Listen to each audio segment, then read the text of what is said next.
Hi friends, I welcome you on the YouTube channel which is focused on the basics of chemical engineering thermodynamics.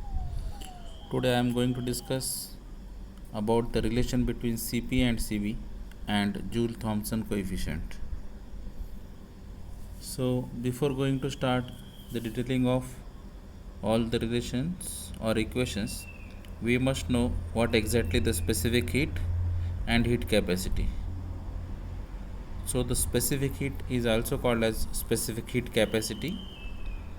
The specific heat of a substance is the amount of heat required to raise the temperature of 1 kg of the substance by 1 degree Celsius or 1 degree Kelvin.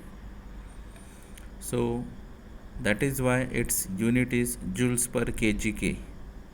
So kg stands for 1 kg substance, Kelvin stands for the temperature for the substance raising by 1 degree Celsius or Kelvin, and how much amount of heat is required, that is represented by the joules.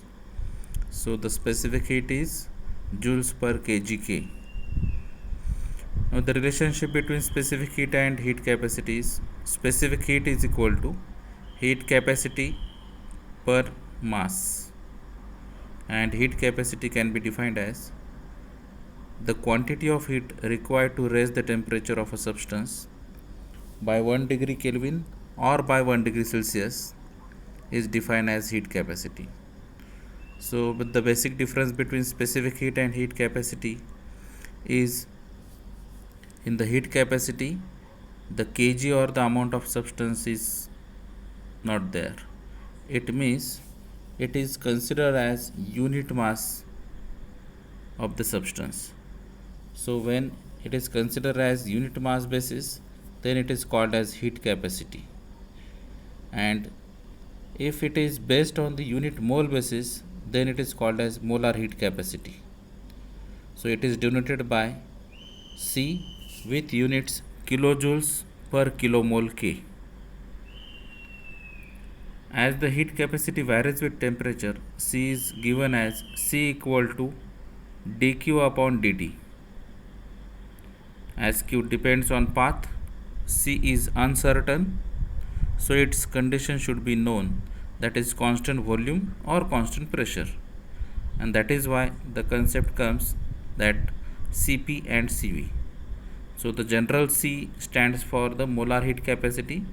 When we are considering Cp and Cv, it means the heat capacity, that is molar heat capacity at constant pressure and at constant volume.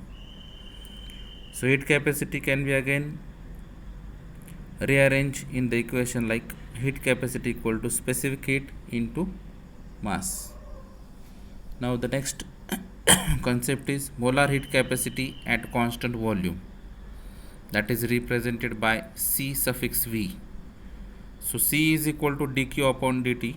In the same way, Cv is equal to dq upon dt, but in this case the volume is constant. As we know that du is equal to dq minus dw, that is first law of thermodynamics, and this dw can be represented as p into dv, that is pv work done. Now this du is equal to dq minus p dv, and when we are saying that the condition is constant volume, it means dv is equal to 0. That is why p dv becomes 0, and the equation becomes du is equal to dq. So as p dv is 0, so du becomes dq.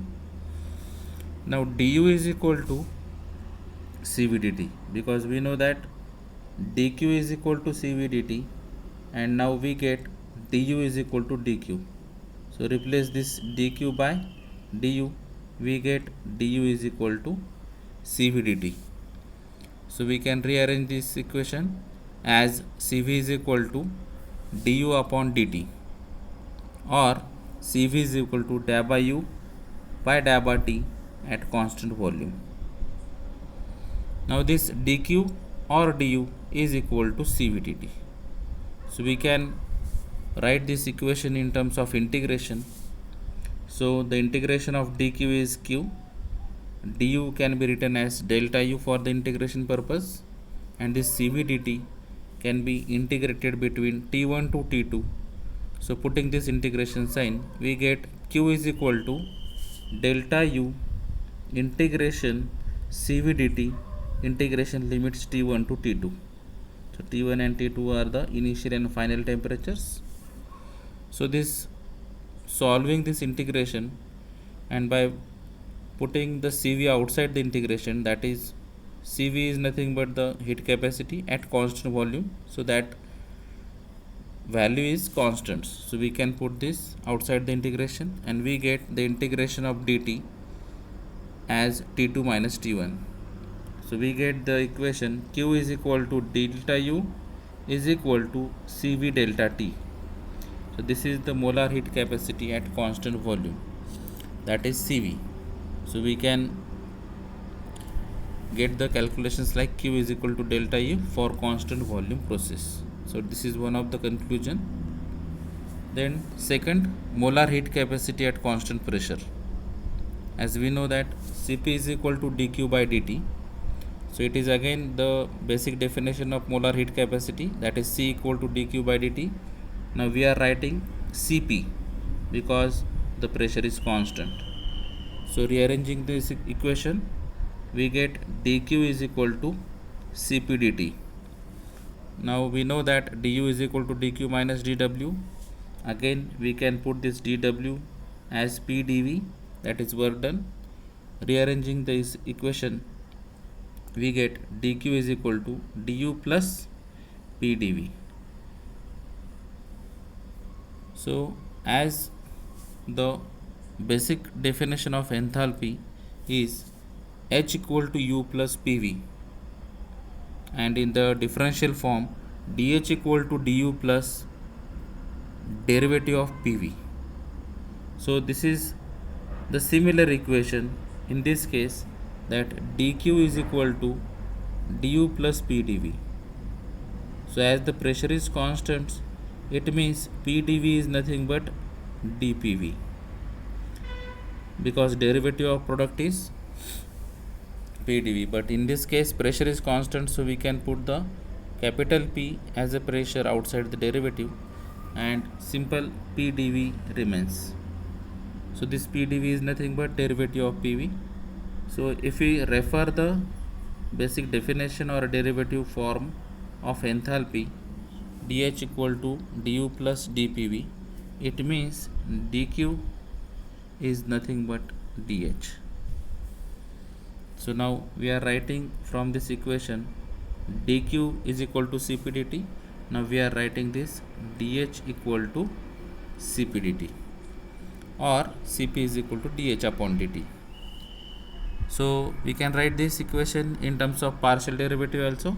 Cp is equal to delta H by delta T. So these are the two conclusions from the molar heat capacity at constant volume and constant pressure. Now rearranging the equation in the form of integration, we get delta H is equal to Cp delta T, or T2 minus T1. Now the next concept is temperature dependency of heat capacity. So heat capacity is dependent on the temperature. So we are going to prove, and in what form the heat capacity depends on the temperature. So this equation gives us idea on which form the temperature is dependent. So at constant pressure, dq is equal to Cp dt. So in the integration form, q is equal to integration of Cp dt, and this generally this T1 to T2 temperature range is from 298 Kelvin to 1500 Kelvin. But for ideal gases and at standard temperature and pressure conditions, that is 101.325 kilopascal and 25 degrees Celsius, we are representing the Cp as Cp degree. So this degree represents the 25 degrees Celsius or 298 Kelvin temperature and 101.325 kilopascal, it means 1 atmosphere pressure is there. So at 1 atmosphere pressure and at 25 degrees Celsius temperature, the Cp can be represented as Cp degree. Now this Cp degree is equal to A plus Bt plus Ct square plus dt cube.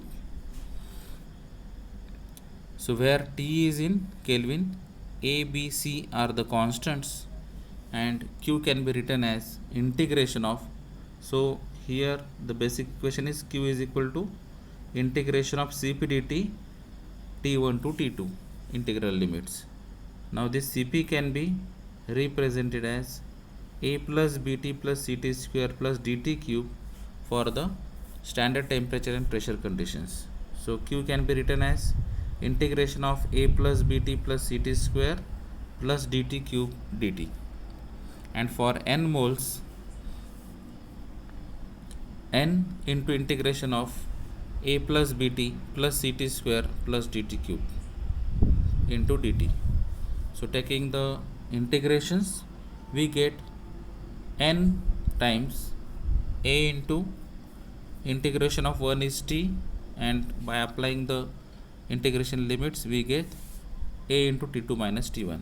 In the similar fashion, for t integration, that is t square by 2, so T2 square minus T1 square upon 2, plus the integration of t raised to 2 is t raised to 3 by 3, that is why T2 cube minus T1 cube upon 3, and for t raised to 3, that is T2 4 raised to 4 minus T1 raised to 4 upon 4. So this is the relationship for the temperature dependency of heat capacity. Now we are going to prove the equation for relationship between Cp and Cv for an ideal gas. For the real gases the equations are different, but when we are considering at ideal gas, so what is the relationship between Cp and Cv? Now at the constant pressure, the heat capacity can be written as dH equal to Cp dt, or Cp is equal to dH upon dt. And for the constant volume, the heat capacity can be written as du is equal to Cv dt, or Cv is equal to du upon dt. Now substituting the above two equations, that is, if we consider the left hand side Cp and Cv, then it becomes Cp minus Cv.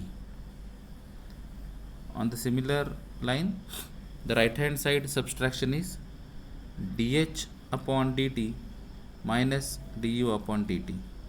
So we get Cp minus Cv is equal to dH minus du upon dt. By taking common dt as a denominator, so dH minus du upon dt. We know that H equal to U plus PV and delta H equal to delta U plus delta PV, or dH equal to du plus dPV. So putting this value of dH in this equation,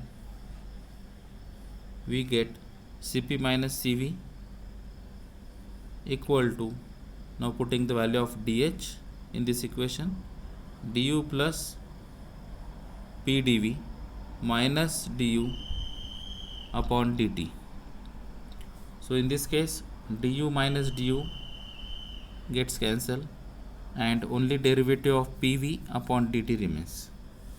So now we get Cp minus Cv is equal to derivative of pv upon dt.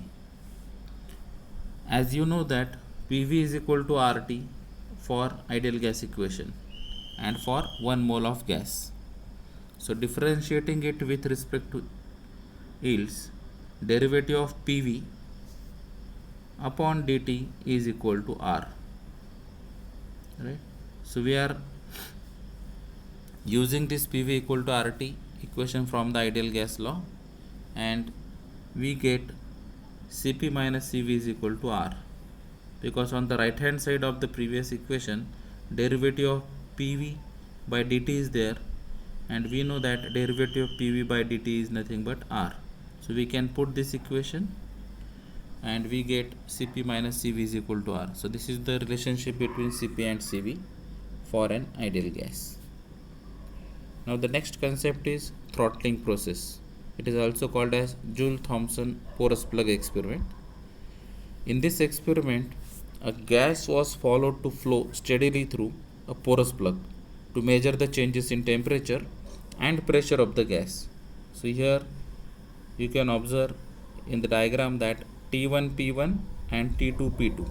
So we are going to measure the temperatures and pressure conditions upstream and downstream. It consists of a long horizontal and insulated tube containing a porous plug. So in the diagram it is shown the porous plug of silk or cotton at the center of the tube. To measure the temperature and pressure at upstream and downstream of the plug, provisions are made. The first law equation for a steady state process is delta H plus G delta Z plus delta U square by 2 is equal to Q minus Ws. So Ws represent the work done by the shaft. The tube is insulated, it means it is adiabatic condition, and in the adiabatic condition there is no flow or the heat is not entering or exit through the system. So that Q is equal to 0. As the tube is insulated, it becomes adiabatic condition, that is why Q becomes 0.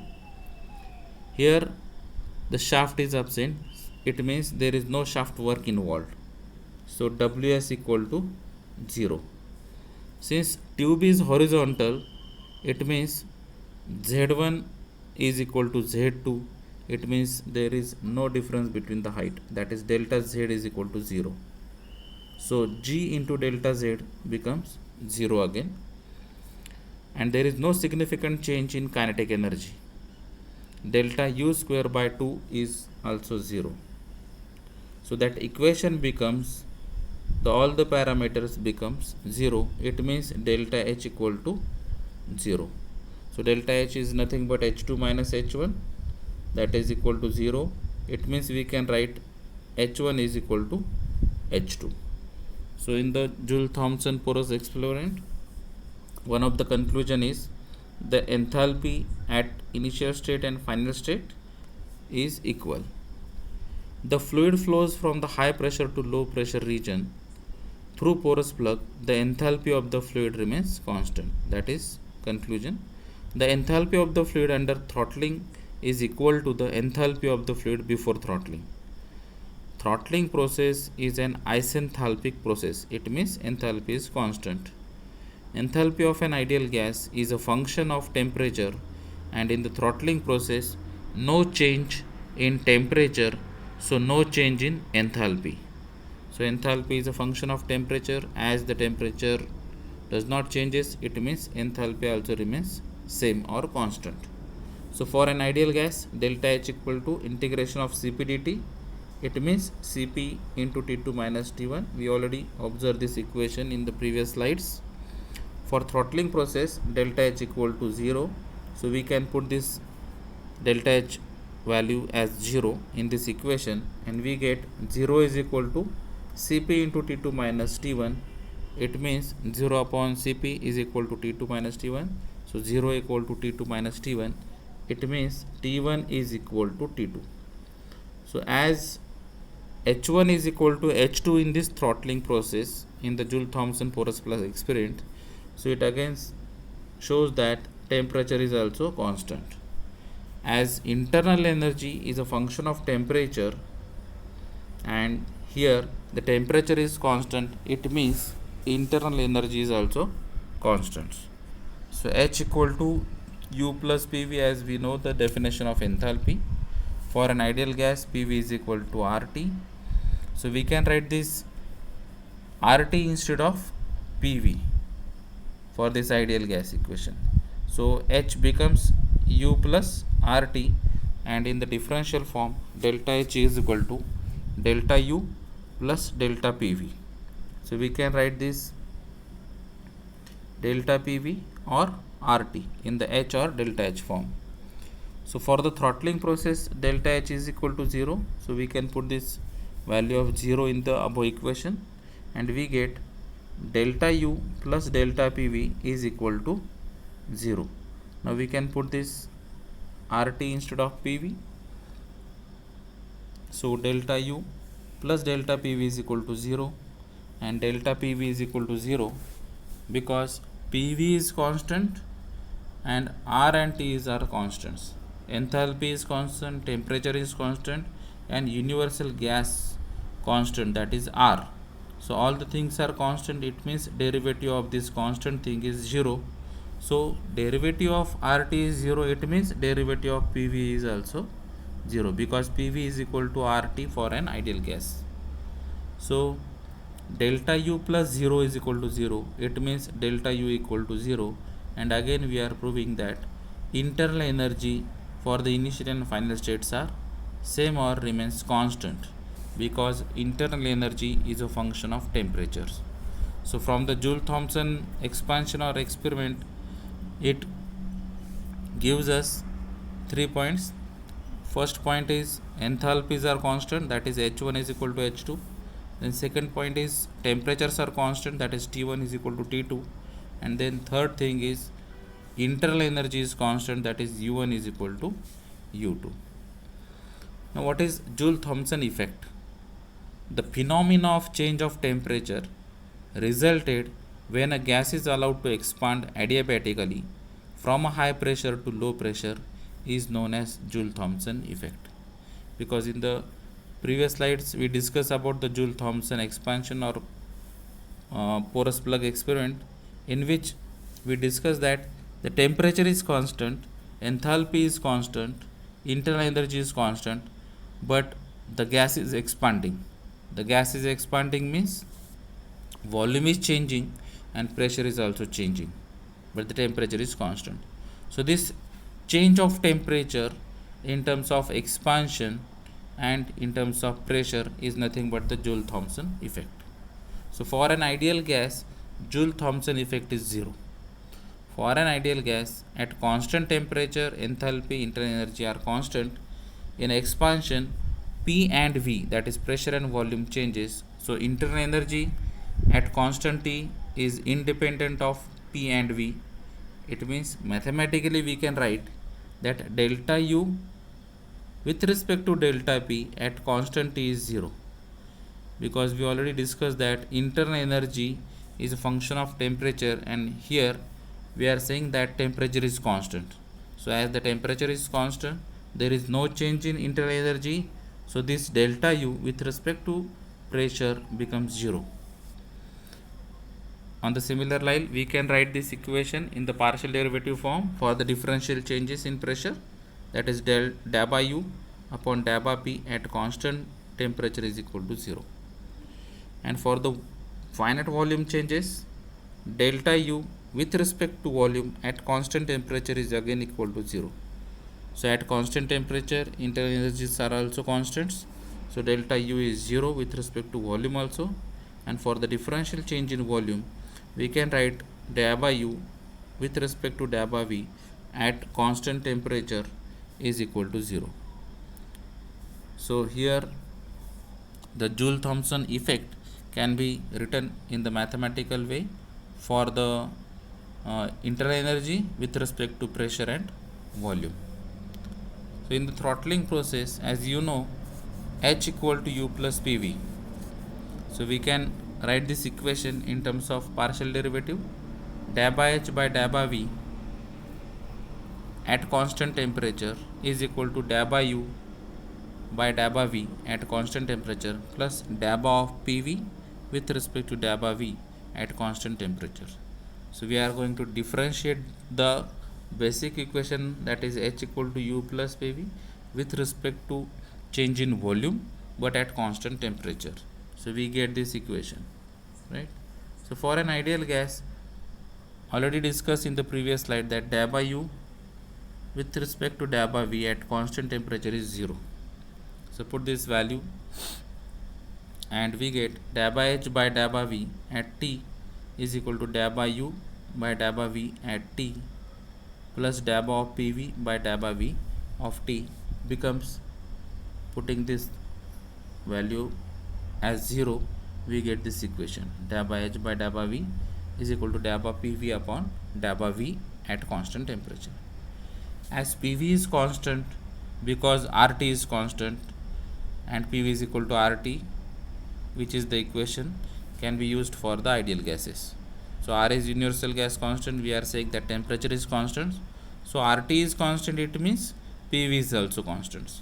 So for PV constant, its differential is delta PV with respect to delta V is 0, because the derivative of constant is 0. So the equation becomes delta H by delta V at constant temperature is 0 for an ideal gas. On the similar line, delta H by delta P at constant temperature is 0 for an ideal gas. So enthalpy of an ideal gas is independent on pressure and is a function of temperature only. Note that for real gases this is not the case. So for the real gases, these above equation which are equal to 0 is not true for the real gases. It is only for the ideal gases.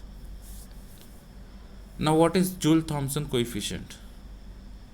As we know that H is a state function, it is a function of pressure and temperature. Then differential of H is dH equal to delta H upon delta P into dP plus delta H by delta T at constant pressure into dt. For throttling process, we already know that delta H or dH equal to 0 or enthalpies are constants. So dH equal to 0. Putting this value of dH equal to 0 in the above equation, we get 0 equal to right hand side. So rearranging this equation, we get delta H by delta P at T dP is equal to delta H by delta T at constant pressure into dt at constant H. So rearranging the above equation again, so this dP on the right hand side, we get dt by dP is equal to minus delta H by delta P at constant temperature upon delta H by delta T at constant pressure. Or we can write the above equation in partial derivative form, like delta T upon delta P at constant enthalpy is equal to minus delta H by delta P at constant temperature upon delta H by delta T at constant pressure. So at constant enthalpy we get this equation, and this delta H by delta T at constant pressure is the heat capacity of the gas at constant pressure, because we know that the definition of Cp. So Cp is nothing but the dH by dt or delta H by delta T at constant pressure. So putting the value of delta H by delta T at constant pressure as a Cp. So we get delta T by delta P at constant H equal to minus 1 by Cp, because this minus numerator upon delta H by delta T is there. So minus 1 upon Cp into delta H by delta P. So this delta T by delta P at H is called as Joule-Thomson coefficient, and it is denoted by mu suffix Jt. So this Jt represents Joule-Thomson. So we get this equation as a Joule-Thomson coefficient minus 1 by Cp into delta H by delta P at constant temperature. So the same coefficient when we are applying for the ideal gas only, then what is the equation? So mu Jt is equal to minus 1 by Cp delta H by delta P at T. That is nothing but the equation proved for the Joule-Thomson coefficient. When we are saying it is for an ideal gas, then we can apply the definition of enthalpy, H equal to U plus PV. We differentiate this equation as delta H by delta P at T, delta U by delta P at T plus delta PV upon delta P at T, and substituting the equation, that is delta H by delta P at constant T and it becomes like this. So for the ideal gases, delta U by delta P at constant T is 0. So we already discussed in the previous slides. Thus internal energy is a function of temperature, and as temperature is constant, so the delta U or delta U is 0.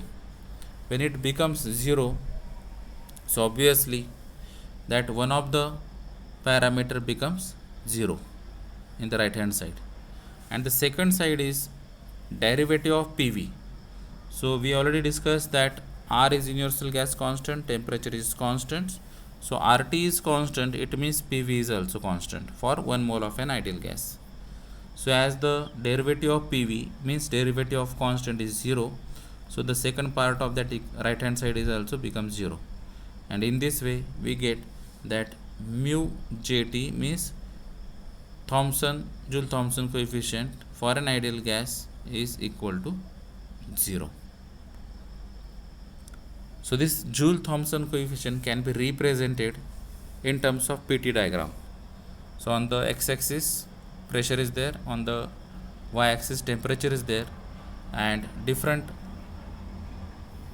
curves are there. So one major curve is inversion curve, that is represented by the dotted line, and other curves are isenthalpic curve.